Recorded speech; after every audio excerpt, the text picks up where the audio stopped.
네, 월스트리트 모닝 브리핑 함께하고 있습니다. 이번에는 글로벌 인터뷰 미즈호 은행의 변정규 전무 모셔보도록 할게요. 어서 오세요. 안녕하세요. 네, 반갑습니다. 자, 오늘은 또 어떤 이야기를 해 주실지 궁금한데 내용을 살짝 보니까 다양한 최근에 나왔던 데이터들에 대한 분석을 함께 좀 해보도록 하겠습니다. 그 제목이 나라는 선진국, 통화는 이머징이라고 여기 적어주셨는데 이게 어떤 의미인지부터 좀 말씀해 주시죠. 네, 최근에 그 달러 가치가 네. 큰 차이가 별로 없었어요. 결론적으로 말씀드리면. 네. 그런데 우리 환율은 계속 고공행진을 하고 있잖아요. 굉장히 높은 수준입니다. 이제 1,300원대 후반, 1,370원 며칠 새 계속 이렇게 거래가 되고 있는데 왜 이렇게 높은가? 그리고 계속 그 최근에 중요한 지표가 지난 한 주 발표가 됐었습니다. 투자를 하기 위해서는 우리가 그런 글로벌 금융 상황을 잘 알아야 되잖아요. 네. 그럼 우리나라에 영향을 주는 이러한 지표들이 한 주일 동안 어떻게 시장에 영향을 줬는지 이것을 한번 분석해 봐서 우리가 이제 그 금리, 그다음 환율에 어떻게 얼마만큼 영향을 줬는지 한번 보시죠. 네, 알겠습니다. 그러면 이제 관심 지표 세 가지를 한번 정리해 보도록 하겠습니다. 지난주 금요일부터 이번 한 주 사이 발표됐었던 다양한 지표들 가운데 세 가지를 꼽아 주셨는데 미국과 또 한국 지표를 각각 두 가지 한 가지씩 꼽아 주셨어요. 네. 미국에서는 일단 뭐가 있었을까요? 네, 올려주실까요? 네, 예. 자료 한번 보도록 하겠습니다. 지난주 금요일에 발표됐었던 지표 중에 하나가 이제 PC였죠. 네. PC가 있었고요. 우리나라 물가도 발표가 됐습니다. 예, CPI가 5월 CPI가 발표가 아, 됐었고요. 이게 참 제가 미국 주식 방송을 해서도 그런데 평소에도 요즘 보면 미국 물가는 정말 관심을 많이 갖거든요. 네. 근데 한국 CPI가 얼마인지를 사실 이렇게 뭔가 명확하게 몰랐어요. 요거는 이제 반성을 해야 되는 건지 아니면 시장이 전체 흐름이 그런 쪽으로 흘러가니까 뭐 어쩔 수 없는 건지. 뭐 결론적으로 말씀을 드리면요, 네. 이제 한국 CPI가 물가가 낮아졌어요. 예, 낮아졌지 괜찮아졌다. 않습니까? 예상치가 2.8%였는데 결과적으로 한 2.7%로 이렇게 나왔고요. 조금 네. 하락한 것을 볼 수가 있어요. 물가에 대한 부담은 굉장히 많았습니다. 사실. 뭐 장바구니 물가도 많이 오르고 했는데도 이렇게 낮아진 것은 뭐냐면은 그만큼 한국은행이 금리 인하를 할 수 있는 그러한 기반 상황이 마련이 됐다는 거예요. 명분이 왜 그러냐면은 지금 너무나 힘들지 않습니까? 네. 시장이 금리가 높아서. 그런데 이것을 낮출 수 있는 명분이 만들어졌는데도 불구하고 방향은 다른 데로 갔어요. 다른 데로 갔다라는 거? 왜냐하면은 지금 이것은 환율과 금리 두 가지의 영향을 준다고 아까 말씀을 드렸잖아요. 네네. 지금 오늘 그 볼 세 가지 그 지표가 PC 미국 물가지수, 한국의 CPI 한국의 물가지수, 세 번째는 ISM 미국의 제조업 구매지수입니다. 이 제조업 구매지수도 그렇고 물가도 그렇고 두 가지가 다 채권 금리, 예, 수익률, 하락을. 와 그 다음에 환율에 영향을 주는데. 조금 달라요. 뭐냐면 지금 그 우리나라 그 CPI 있지 않습니까? 네. CPI가 물가가 낮아지면 우리나라 기준금리를 인하할 수가 있잖아요. 그러면은 우리나라 금리가 낮아지면 그만큼 우리나라 환율이 올라가는 그런 효과를 줄 수가 있어요. 왜냐하면 네. 원화가 낮아지니까요. 가치가 떨어지죠. 그렇죠. 그러면은 환율 인상 요인이 되는 거예요. 네. 그렇죠. 그 대신 PC 또 결론적으로 보시면은 PC는 4월 PC 물가 지수가 예상치에 부합했어요. 네. 예, 높게 안 나왔단 말이죠. 그쵸. 이것도 사실은 물가가 안정화되고 있다는 완만하게 뭐 그렇게 결과로 네. 해석을 할 수 있잖아요. 이건 뭐냐면 이것 또한 기준금리를 내릴 수 있는 요인이 되는 겁니다. 그쵸. 예, 그렇게 되면 이것도 또한 반대로 말하면 환율 하락 요인이에요. 이거는 왜냐하면은 달러가 약세로 갈 수 있는 요인이기 그쵸. 때문에. 예, 그럼 환율 하락이죠. 두 개가 반대 요인이에요. 그러면 우리나라의 CPI 그리고 미국의 PC를 놓고 봤을 때 둘 다 어쨌든 인플레이션 지표가 내려가면 여기 달러도 떨어지고 원화도 떨어지고 이거 어떻게 되는 거예요 그러면? 그러면 이제 두 개가 어떤 게 더 영향을 주는지 네. 그걸 한번 보자는 거예요. 재밌잖아요. 그쵸. 한국인데요. 둘 다 떨어지는데? 한국은행의 영향이 더 크지 않을까요? 이렇게 생각할 수 있는데 네. 결과적으로 보면은 연준의 PC 영향이 훨씬 컸습니다. 거기다가 ISM 제조업 구매지수에 그 경기 둔화 우려가 나타났기 그렇죠. 때문에 미국 채권 수익률이 급락했어요. 예, 급락하면서 이것도 영향을 줬기 때문에 결과적으로는 우리나라의 현재 지금 영향을 많이 주는 것은 연준의 지표 뭐 미국의 지표라고 이렇게 볼 수 있고 연준의 네. 정책과 예, 그래서 일본도 마찬가지입니다 지금. 그러니까 제가 아까 서두에서 우리나라 CPI는 사실 크게 제가 관심을 갖지 않고 숫자를 잘 모른다라고 말했던 게 실질적으로 영향을 미치는 요인이 우리나라 금융시장, 환율시장 모두 미국의 데이터가 더 영향을 많이 주기 때문이라고 합리화해도 되는 거겠죠. 네, 지금 이제 글로벌 금융 같은 경우에는 네. 미국의 지표를 이제 따라가는 경우가実많기 때문에 그렇게 네. 예, 볼 수가 있겠죠. 자, 이제 그러면- 다음 볼까요? 네. 예. 다음 페이지 보시면은 이제 그 인플레이션 물가 지수를 볼게요. 이제 보시면은 미국의 CPI가 1, 4분기 굉장히 높게 나왔습니다. 이렇게 높게 나왔기 때문에 물가에 대한 우려가 있었고요. 파란색 실선. 예. 오른쪽은 저번 때도 보여드렸지만 네. 유로존에 이렇게 그 물가가 빠르게 하락을 해서 경기 침체 우려가 나타났거든요. 네. 그래서 최근에 유로화는 굉장히 강세를 나타내고 있어요. 그래서 1.달러당 1.09 유로까지 이렇게 유로당 1.09 달러까지 이렇게 올라간 그런 상태고요. 보시면 다음 그 6월 달에 유로화 금리 인하가 예정이 되어 있습니다. 예. 그렇죠. 금리 인하가 유럽에서 먼저 시작이 될 것이다. 예, 선제적 인하가 예상이 그쵸. 되고 있어요. 한국 보시면은 한국 같은 경우에도 올해 1, 4분 굉장히 물가가 높게 나왔죠. 그래서 높게 나왔는데 이런 것들도 지금 보시면은 좀 오래 갈 것 같아요. 특히나 이제 에너지가 지금 원유 가격이나 뭐 가스비가 안정되어 있긴 한데 글로벌 가격이 뭐 지금 그 한전 같은 경우에 부채가 너무 많습니다. 그쵸. 그렇기 때문에 전기료 인상이 불가피할 것으로 이렇게 보여요. 근데 전기를 안 쓰는 산업이 없잖아요. 제가 아는 여러 그 기업들도 지금 그 전기료 인상 때문에 이런 파기 효과가 계속 나타나고 있는 것으로 보입니다. 그래서 전기료가 올라가면 한국산 제조 물품들의 네. 대중국 경쟁력이 조금 더 떨어질 수도 있어요. 그래서 그런 것들을 조금 앞으로 생각을 해봐야 될 것 같습니다. 비용이 올라가서 그렇게 되면 어쨌든 제품의 가격에도 반영이 되기 때문에 예. 가격 경쟁력이 떨어질 수 있다. 전부 다 물가죠, 지금 이런 그렇습니다. 것들이. 예. 다음 보시겠습니다. 네, 다음 차트. 예. 또 이제 이것도 이제 그 직접적으로 이번에 나온 그 PC 지수인데요. 보시면은 헤드라인이 코어보다 이렇게 올라가는 그런 모습을 보여주고 있어요. 그래서 네. 결과적으로 거꾸로 뒤집어서 생각을 하면 이것만 생각해 보시면 됩니다. 헤드라인 PC가 지금 2.7%로 올라가 있잖아요. 예. 그렇기 때문에 헤드라인 PC가 헤드라인이라고 하면은 모든 것을 다 합한 물가 상승률이죠. 그쵸. 그리고 에너지와 집값을 제외한 게 코어입니다. 그래서 에너지와 그 식료품, 가격. 예, 식료품을 에너지와 식료품을 제외한 게 이제 코어인데 그쵸. 이제 보시면은 헤드라인 그 PC가 하락을 하면 연준의 기준금리 인하에 결정적인 호재로 작용할 것 같아요.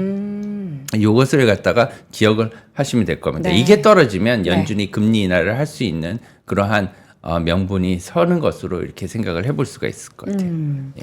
다음 보시면 그래서 정리를 한번 해보겠습니다. 이런 데이터들이 예, 인플레이션에 대한 그 지금까지의 데이터를 보고 이것을 가지고 우리가 어떤 시사점을 갖는 게 중요하잖아요. 그래서 여기서 보시면은 지금 인플레이션이 천천히 내려오고 있어요. 그래서 이것을 어떻게 할 수가 없습니다. 2% 물가 달성까지 시간이 많이 걸릴 것 같아요. 그러니까 지금 2%까지는 내려오긴 했는데 2.7, 2.8 요 수준에서 2%로 가는 여정은 굉장히 길 것이다. 왜냐하면은 그 물가 타겟을 맞추는 데 있어서 5년 만에 맞추는 거랑 네. 뭐 예를 들면은 5달 만에 내려오는 거랑 큰 차이가 있거든요. 어차피 다 뭐 오른 다음에 내려와봤자 무슨 소용이 있냐 이렇게 얘기할 수가 있기 때문에 속도도 매우 중요한 상황입니다. 근데 천천히 내려올 것이다. 그렇기 때문에 이것을 받아들여야 되거든요. 그렇게 되면 거꾸로 이렇게 생각할 수도 있을 것 같아요. 앞으로는 이제 추세적인 하락 확인만으로도 연준은 금리 인하가 가능할 것이다. 네. 이렇게 생각해 볼 수가 있을 것 같아요. 그래서 2%까지 달성이 될 것이다라고 확신이 되면 할 것이라는 거죠. 좀 뭐 저희가 그 장수가 많긴 한데 금방 보면은 네. 빨리 볼 수가 있을 것 같아요. 다음은 이제 천천히 봐주셔도 됩니다. 저희 시간 지금 한 20분 넘게 있습니다. 네, 저희. ISM 구매자 관리 지수인데요. 이제 뭐 보시면 좀 이것 많이 때문에 또 경기 둔화에 대한 우려가 지금 다시 올라오고 있습니다. 네, 많이 떨어졌죠. 네. 지난달 오른쪽에 있는 게 49.2가 지난달이에요. 4월 지수고요.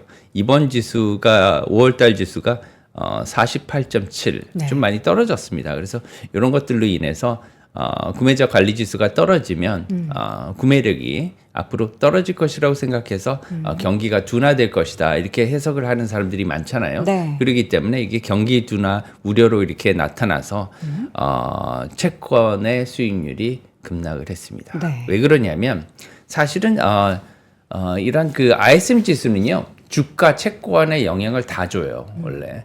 평상시에 금리가 안정기일 때와 그다음에 금리 변동기는 좀 다릅니다. 네. 그래서 금리 안정기일 경우에는 주가에 영향을 더 많이 줘요. 왜냐하면은 주가가 앞으로 경기가 안 좋아질 거다 그러면 주가가 하락할 거 아니에요. 그쵸. 급락하는. 그리고 네. 채권 수익률에는 뭐 영향은 주겠지만 지금과 같이 그렇게 많이 주지는 않아요. 그렇지만 지금은 이제 미국의 금리 인하를 앞두고 있는 시점이기 때문에 네. 여기서 채권의 수익률이 급격하게 이렇게 차이가 나는 모습을 보일 수가 있어요. 그래서 네. 주가 같은 경우에는 이제 조금 반대로 가는 거죠. 지금 상황이 왜냐하면 bad is good, good is bad이기 네. 때문에 좀 그렇게 보시면 될 것 같고요.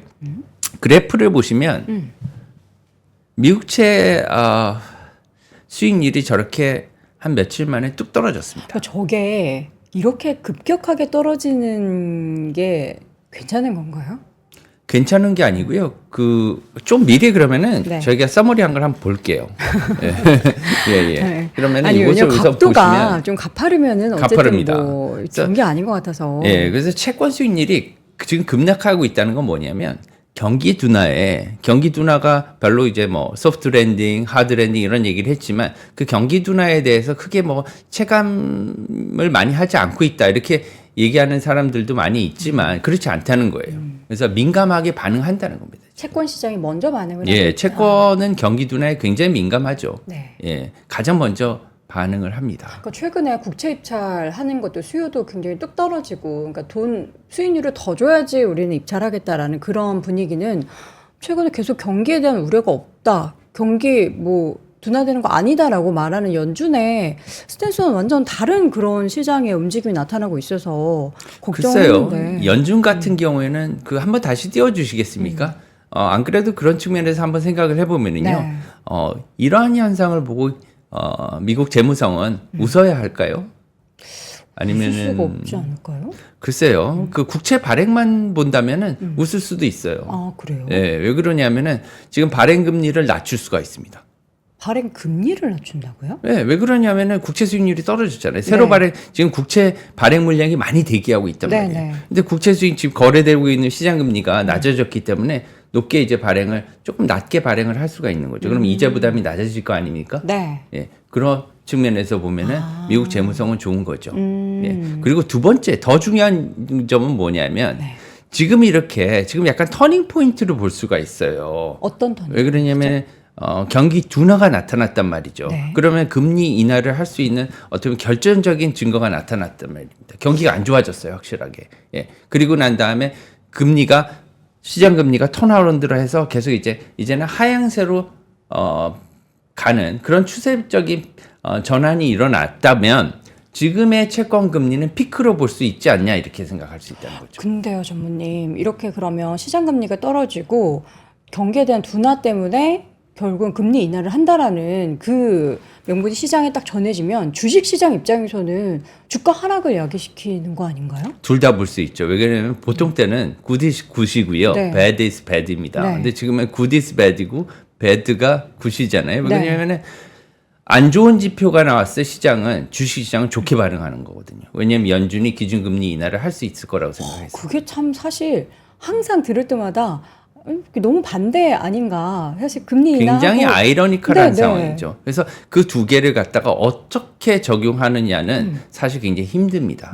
예. 항상 지금은 good is bad이고 bad은 good이다 이렇게 얘기할 수는 없어요. 왜 그러냐면 지금 앵커님이 말씀하신 대로 네. 지금 경기 둔화는 주식시장에는 안 좋은 거예요. 그쵸. 예. 그런데 AI만 지금 끌고 가고 있는 그런 네. 상황이지 않습니까? 예. 그런데 지금 아까 제가 조금 전에 말씀드렸듯이 이게 만약에 특히나 미국 국채의 단기금리 피크다 이렇게 생각한다면 채권 투자자들은요 금리가 상승 시장 금리가 채권 금리가 상승하는 투자 기간에는 투자를 하지 않습니다. 그렇지 않겠어요? 네. 왜냐하면 로스가 나잖아요 손실이. 네. 그렇기 때문에 이것을 추세적인 금리 전환이 일어나서 하향 추세가 나타났다고 생각하면은 쭉 들어가요 투자가. 그렇죠. 왜냐하면 주식도 마찬가지잖아요. 턴어라운드에서 이제 올라가는 시기가 됐다고 하면 투자가 확 들어오죠. 그렇죠. 예, 마찬가지예요. 채권도 금리가 수익률이 올라가는 시기에는 채권 투자를 하기가 어렵습니다. 손실이 나기 때문에 예, 더 높은 금리를 받을 수 있는 왜 이 금리를 받냐 이거죠. 그죠? 만약에 그렇게 되면 그래서 두 번째 제가 얘기하고 싶은 건 뭐냐면은 물량 소화가 쉽다는 거예요. 미국 재무성이 그럴 경우에는 그렇지 않겠습니까? 왜냐하면 투자자들이 더 많아지니까. 그래서 지금 투자자들을 확보를 못해서 참 어렵다는 생각도 했었잖아요. 그런 얘기도 많이 나오고 있는데 발행 금리를 낮출 수 있을 뿐만이 아니라 이러한 물량도 소화시킬 수 있는 그러한 매수자를 잘 찾을 수가 있다. 이런 쪽도 생각을 해볼 수 있어요. 그래서 미국 재무성 웃어야 될까? 경기 둔화에 대해서 이렇게 얘기를 합니다. 이것도 굉장히 아이러니컬한 상황이죠. 그럼 지금 상황 속에서 채권 이제 그 시장의 움직임과 금리 인하와 주식 시장 간의 이제 상관관계를 놓고 봤을 때는 그럼 향후에 경기가 우리가 지금 보고 있는 데이터처럼 혹은 채권 시장 움직임처럼 둔화가 나타나서 금리 인하가 나타난다고 하더라도 주식 시장에는 악재로 볼 수 없고 지금은 혼재예요. 혼재. 제가 혼재다. 주식 지표를 넣지 않은 이유가 있습니다. 왜 그러냐면은 주식 지표는 지금 투자자들의 마음을 확실하게 대변할 수가 없어요. 지금 어떻게 보면 약간 왜곡되어 있는 상태거든요. AI만 좀 집중적으로 AI만 때문에. 좋고요. AI의 영향으로 인해서 다른 지수들도 지금 따라서 유지되고 있는 그런 상황으로 보입니다. 이전에 저희하고 함께 이제 인터뷰해 주실 때 그런 말씀해 주셨잖아요. 그 빅테크 종목들, M7 종목들에게 집중됐었던 상승이 다른 쪽으로 퍼져야 좋다라는 이야기를 해주셨던 기억이 있는데 그러면 지금 그 상황이 연출이 실제로 최근 시장에서는 안 되고 있다라고 느끼십니까? 글쎄요, 지금 어느 정도 한계에 왔다고 생각해요. 그래서 그때 당시에 저희가 말씀을 드렸던 게 뭐냐면 과거 지표들을 보여드리면서 금리 인하가 일어나야지 이제는 주시장의 상승이 유지가 될 것이다. 제가 이렇게 말씀을 드렸거든요. 금리 인하가 일어나게 되면 여러 가지 영향이 일어나요. 그래서 결과적으로 말씀을 드리면 우리나라의 그 환율은 굉장히 빨리 떨어질 수가 있습니다. 그리고 두 번째는 뭐냐면 우리나라의 주시장이 미국의 금리 인하가 일어나면 우리나라 주시장이 코스피가 상승하는데 그래도 큰 영향은 없다. 이렇게 얘기하시는 분들도 있잖아요. 그렇지만 저는 그렇게 생각하지 않습니다. 우리나라 지금 미국 그 고금리 때문에 우리나라 기업들의 부담이 굉장히 커요.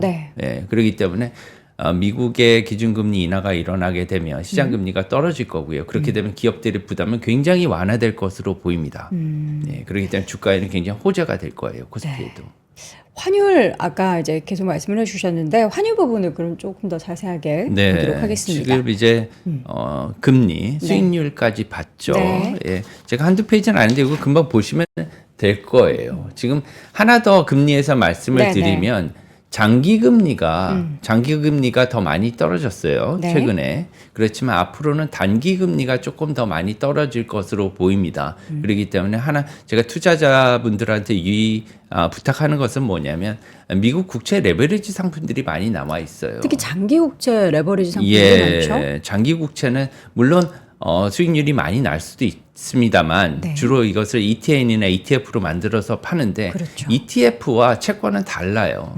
거기다가 3배 레버리지를 하면 이것들이 굉장히 크게 괴리가 발생하시는군요. 굉장히 델타가 커지기 때문에 위험성도 굉장히 큽니다. 그렇기 때문에 그거 좀 조심하자. 저는 이런 말씀을 드리고 싶어요. 그리고 이런 상품들은 저희 당국에서도 좀 처음에 승인 단계에서 잘 걸러내야 되지 않나 이런 생각을 합니다. 근데 미국에도 사실 이런 상품들이 이미 있잖아요. 미국 상품들을 가져온 게 제일 많죠. 그런데 이제 미국에서 사실 이 상품에 엄청난 ETF로의 자금이 몰리고 있다라고 하는데 그럼 투자자 입장에서는 이미 투자하신 분들은 뭐 어떻게 해야 되죠? 글쎄요, 이것을 갖다가 그 투자를 증권사에서 할 수 있게 열어주지 않습니까? 예, 그것을 이제 열어주지 않으면 되는 거죠. 예? 이미 많이들 하시는데 그분들은 주의점이 이제 말씀해 주셨던 것처럼 이제 앞으로는 장기보다는 단기가 조금 더 가파르게 수익률이 떨어질 것이다라고 말씀해 주셨으면은 이제 장단기 금리가 해소가 될 거라는 거죠. 지금은 장단기 금리 차 역전폭이 굉장히 커요. 이제 역전폭이 그림을 한번 볼까요? 예, 한번 보시죠. 9페이지 한번 보시겠습니다.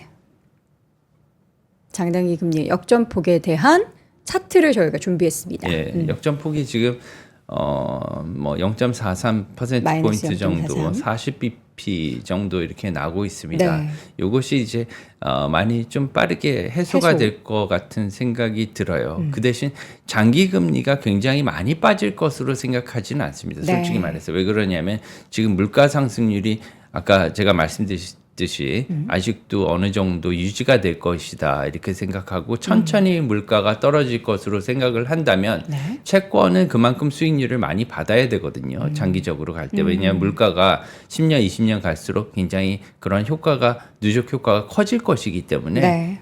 수익률을 어느 정도 보장받아야 된다고 생각하면 장기 국채의 수익률은 크게 많이 떨어지기는 좀 힘들지 않을까 이렇게 생각을 하고요. 그렇기 네. 때문에 단기 국채 같은 경우에는 수익률이 어느 정도 좀 빨리 떨어져야지 맞지 않느냐. 왜 그러냐 금리 인상을 9월 달에 한다고 이렇게 가정을 한다면 그렇게 생각을 된다면 향후에 그 투자 전략은 그쪽으로 조금씩 보시면 될 것 같습니다. 네. 알겠습니다. 마지막으로 환율만 보겠습니다. 네, 환율 예. 확인해 볼까요? 어차피 이게 금리와 환율에 다 영향을 주는 있죠. 거기 네. 때문에 11페이지 가시면요. 네. 예. 자, 환율 차트 한번 보겠습니다. 달러 원 환율의 흐름입니다. 네, 최근에 추세가 이렇게 많이 바뀌었어요. 이제 높긴 높았는데 한 5월 16일 정확히는 5월 16일 기점으로 해서 한 3, 40원이 이렇게 뛰었습니다. 환율이. 이유가 뭐였죠? 뭐 여러 가지 이유가 있을 텐데요. 최근에 이제 그 뭐 미국의 기준금리 인하가 늦어질 것이라는 생각을 많이 했지 않습니까? 네. 그리고 의사록이 발표가 됐는데 의사록에서도 이제 매파 성향 이런 것들이 많이 일어났기 때문에 올해 기준금리 인하가 이루어지지 않을 수도 있다 이런 생각이 많이 났었어요. 최근에 지금 ISM 제조업 PMI 제조업 지수도 그렇고 여러 지표들이 이제 미국의 경기에 대한 상황을. 경기가 좀 하락할 것이다 이런 네. 우려가 나타나기 때문에 최근에 이제 금리 인하를 다시 거론을 하고 있지만 얼마 전까지만 해도 이제 굉장히 매파적인 발언들이 많았어요. 그렇기 네. 때문에 금리 인하를 갖다 올해 못할 수도 있다 이런 생각도 많이 있었거든요. 네. 그렇기 때문에 최근까지 그런 시장의 의견들이 많이 있었기 때문에 그것을 많이 반영한 것 같아요. 그렇지만 제가 위에 써놨듯이 지금은 이런 환율이 상승이 달러 가치의 변화 때문에 일어난 것은 아니에요. 예, 왜 그러냐면 저희 3번에 보시면 네. 달러 인덱스와 한번 비교해 보시죠. 인덱스 자체는 지금 4월이 105였고 지금 6월이 104. 그러니까 거의 변화가 없는 거 아닙니까? 예, 거의 변화 없고 오히려 네. 떨어졌어요, 약간. 네. 예, 그런데도 불구하고 환율은 오히려 올랐죠. 그럼 뭐죠? 큰 차이가 없는 거잖아요. 네. 예, 그래서 결론적으로 한번 볼게요. 왜 네. 그런지. 수수께끼를 하나씩 풀어가고 있는 것 같습니다. 예, 이유가 그럼- 뭐였을까요? 예, 시장금리 차이예요. 네. 예. 시장금리 예. 차이가 불러온 환율 시장의 예, 우리는 기준금리 차이만 얘기하는데 시장금리 차이가 더 중요해요. 왜냐하면 이것은 조달을 얘기하고요. 돈이 필요한 측면에서는 조달금리고요.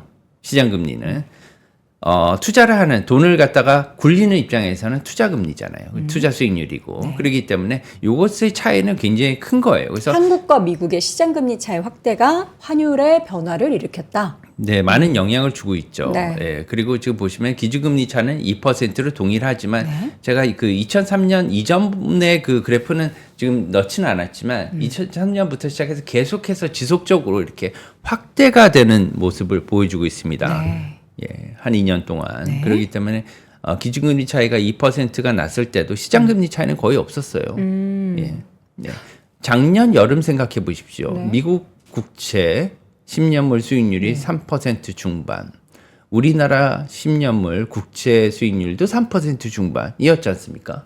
그죠? 예, 기억이 잘 안 나네요. 그 정도였어요. 작년 얘기. 네. 그런데 비슷했는데 이게 이만큼 차이가 난 거예요. 최대 네. 1%포인트 이상 차이가 나고 최근에 약간 줄어들긴 했지만 아직도 80pp 이상 이렇게 벌어진 상황을 보실 수가 있습니다. 이렇게 되면은 미국 투자가 훨씬 매력적인 거예요. 아니나 다를까 국내 투자자분들이 사실 한국 시장 안에서도 그 ETF 중에서 미국 주식 관련한 ETF만 그렇게 사신다고 하더라고요. 이게 어쩌면 당연한 논리적인 거죠. 사실 합리적인 거예요. 네. 왜 그러냐? 외국인들이 우리나라 투자자가 해외에 가서 미국 ETF를 사는 거 말고 해외 외국인 투자자가 우리나라에 들어오는 것을 한번 생각해 봅시다. 네. 오면은 우리나라에 주식을 투자하고 그다음에 단기 금리에 투자를 돈을 갖다 투자금을 뺐을 때는 예금도 해야 되고요. 국채 투자도 해야 되고 이래요. 그런데 그때 당시에 금리가 높은 게 좋지 않겠습니까? 그렇게 되면은 조금 어떻게 보면 매력도가 한국이 좀 떨어진 거죠. 이렇게 보면. 그래서 네. 그런 것들이 영향을 주고요. 그래서 상대적으로 이게 코스피에도 영향을 줍니다. 한국 주식에도. 그래서 그만큼 상대적으로 작년부터 시작해서 우리나라 한국 증시가 다른 나라에 비해서 조금 덜 올랐다. 이런 영향도 줄 수가 있는 것이죠. 네. 근데 지금까지 이렇게 이 내용들을 보면은 국장에 대한 메리트가 점점 더 떨어지는데요? 이제 네. 하반기에 좀 이게 바뀔 것으로 보여요. 제가 우리나라 삶에서 이렇게 얘기하는 게 아니라요. 어떻게 바뀔까요? 자, 이렇게 마지막으로 보시죠. 이 페이지를. 환율이 안 내려오는 이유부터 우선 보시죠. 네. 이제 아까 제가 말씀드렸듯이 한국채, 미국채 수익률 차이예요. 네. 예. 두 번째는 CDS라고 한데 이것을 갖다 거꾸로 말씀을 드리면 주식 시장이 안 올라서 그렇다는 거예요. 주식 시장이 오르지 않아서 예, 우리나라 주식이 안 올라서 그런 거예요. 그래서 돈이 들어와야지 우리나라 주식이 오르는데 환율이 계속해서 오르니까 우리나라에 투자하면 뭐 한자 손? 한차 손이 나거든요. 네. 그때는 투자를 하기가 좀 어렵죠. 그렇죠. 예, 주식도 안 오르는데 환차소까지 날 가능성이 있는데 투자하기가 어렵지 않습니까? 네. 이게 반대로 돌아가면 또 급격하게 많이 유입이 될 수가 있어요. 이게 그래서 미국의 기준금리 인하가 뭐 촉매제라고 할 수 네. 있죠. 그래서 뭐 하반기에 미국 금리 인하가 예정돼 있고 그럴 가능성이 많이 대두가 된다면 또 반대로 이러한 추세가 반대로 갈 수가 있거든요. 그렇게 되면 주시장에도 많이 들어오고 그렇게 되면 환율이 또 내려간다면 환율이 내려가면 또 추가적으로 이제 주시장에 유입이 많이 될 수가 있습니다. 채권도 보시면은요. 우리나라 채권 시장도 지금 굉장히 중요해요. 왜 그러냐면 우리나라 채권 시장에요. 2005년도만 해도 외국인들의 지분이 상장 채권의 지분이 1%가 채 안 됐습니다. 예. 근데 현재는 지금 몇 퍼센트냐면 10% 가량 돼요. 오, 많이 올랐네. 예, 몇 년 안 됐는데 10몇 년 사이에 10배 이상 올랐지 않습니까? 이건 굉장히 비약적인 발전이에요. 그만큼 우리나라 채권 시장도 중요하게 보고 있다는 거죠. 네. 그래서 개도국이나 아니면은 그 개발도상국 같은 경우에는 주식 시장에만 투자를 하는 경향이 있어요. 외국인 투자자들이. 근데 우리나라 같은 경우는 이제 선진국화 됐다는 거죠. 이제 국채, 우리나라 국채도 어느 정도 안전자산으로 이렇게 회부가 될 수가 있는데 문제는 뭐냐면 우리나라 국채 금리가 너무 낮다는 거예요. 미국채 금리에 비해서. 이것들의 차이가 좀 좁혀진다면 주시장에도 큰 좋은 영향을 끼치지 않을까 이렇게 생각을 하고요. 다 연결이 돼 있습니다. 아까 지금 저희가 봤듯이 주식, 환율 이런 것들이 다 연결이 돼 있어요. 그렇죠. 그리고 이제 미국과 한국도 연결이 돼 있고요. 네. 돈은 한정이 돼 있고 이것을 갖다 어떻게 투자하느냐는 매력도의 차이인 거예요. 그래서 그 매력도의 차이에 따라 돈은 왔다 갔다 하기 때문에 이제 그 돈이 이제 한국으로 들어올 수 있게 만들어줄 수 있는 게 중요하죠. 그렇게 되면 이제 우리나라 기준금리는 또 뭐냐면 기준금리가 빨리 인하하면은 또 어렵죠. 이것을 또 잘 이제 밸런싱을 해야 될 것 같습니다. 지금 시점이 정말 중요한 올해가 중요한 좀 뭔가 금융시장에 있어서 변곡점이 될 것 같은데 그럼 이제 보여주셨던 이 세 가지 지표, 그러니까 물가 관련한 지표와 이제 경기 관련한 데이터를 보면서 지금 시점에서 봤을 때는 하반기 국장에, 그러니까 한국 시장에 있어서는 뭔가 이제 기회의 시그널들이 좀 보이지만 미국 시장 같은 경우에는 이게 좋을 수도 있고 안 좋을 수도 있고 이렇게 좀 반신반의하고 계신 상황인 거네요. 네, 지금 환율 시장도 그렇고요. 지금 파생 상품 시장도 그렇고 어저께 이제 금리 뭐 금리 수합이라고 하는데 뭐 금리 수합, 그다음에 통화 수합 이런 파생 상품 시장도 굉장히 그 다이나믹하게 돌아가면서 네. 예상치 못한 방향으로 이렇게 많이 나타나는 경우가 많이 있었어요. 네. 그렇기 때문에 이런 것들을 종합적으로 볼 때 앞으로는 조금 이 금리의 방향과 네. 그다음에 환율의 방향이 우리가 예상한 대로 가지 않을까 이렇게 생각하면서 네. 지금 그 달러원 환율은 상당히 높은 수준입니다. 아까 보셨듯이 네. 지금 1,300원이었거든요. 4월 달에. 그쵸. 그에 비해서 지금 한 70원 정도 올라와서 거래가 되고 있는데 너무 빨리 살 필요는 없을 것 같아요. 그래서 좀 많이 올라와 있기 때문에 지금 아까 그런 모멘텀 체인지가 일어나게 되면 빨리 다른 방향으로 우리나라는 워낙 지금 변동성이 커요. 네. 그래서 제가 아까 써놨지만 우리나라의 자산을 조금 달러에서 다변화하면 어떨까 이런 생각을 합니다. 물론 지금 정부의 시책도 좋은 것들이 많이 있고요. 예를 들면은 지금 주식 같은 경우에는 밸류업 프로그램 하고 있죠. 네. 그리고 환율 같은 경우에는 RFI라 그래서 외국인 투자자들을 한국에 이제 외환시장에 들어올 수 있게 지금 하는 조처를 하고 있고요. 네. QFI라고 해서 지금 클리어 스트림이나 아니면 유로클리어 같은 해외 그 청산소 이런 것들을 갖다 우리나라 우리나라에서 뭐 청산을 할 수 있게 이렇게 지금 그 계좌를 갖다가 열어주는 그런 방향을 지금 가고 있거든요. 네. 그렇게 되면 이것들이 전부 다 우리나라에서 뭐 채권을 발행을 할 수도 있고요. 그리고 우리나라에서 외환을 뭐 다른 나라 뭐 여러 가지 통화를 갖다 거래할 수 있는, 직거래할 수 있는 이런 상황을 만들 수 있는 기본적인 그러한 자리를 마련해 주는 거라고 생각해요. 네. 그리고 최근에 뭐 예를 들면은 야당에서도 그 금투세나 아니면 소득세 같은 경우에는 완화해 주는 이런 조처가 나왔지 않습니까? 자본시장은 이러한 조처들이 많이 나와야 돼요. 그래서 금융시장은 저희들은 이런 것들을 환영하지 않습니까? 그래서 네. 이런 것들을 지속적으로 좀 계속해서 발표하고 지원을 해주셔서 금융시장이 발전할 수 있도록 도와주셨으면 좋겠습니다. 네, 알겠습니다. 자, 오늘 글로벌 인터뷰는 다양한 시장 지표가 의미하는 바는 무엇인지 하반기 시장에 대한 좀 중기적인 전망까지 한번 해보는 시간 가져봤습니다. 미주은행의 변정규 전무와 함께했습니다. 고맙습니다. 감사합니다. 자, 월스트리트 모닝 브리핑 함께 하셨습니다. 벌써 이제 15,000분 가까운 분들이 함께하고 계시는데요. 여러분, 혹시 지금 손가락 심심하신가요? 그러면 이제 3프로 TV 이제 키시고 좋아요 버튼 한 번씩 눌러주시면 대단히 감사하겠고요. 내일은 6월 6일 현충일이기 때문에 하루 쉬어갑니다. 미국장은 쉬지 않아요. 우리만 하루 쉬어가고요. 저는 월요일이 아니죠. 금요일 6시에 어김없이 돌아오도록 하겠습니다. 여러분, 오늘도 고맙습니다. 박근영, 이선영, 사경인, 염승환 투자 마스터들의 세심한 케어로 건강한 투자 습관을 만드세요. 3프로 멤버십 3프로 앱에서 확인하세요.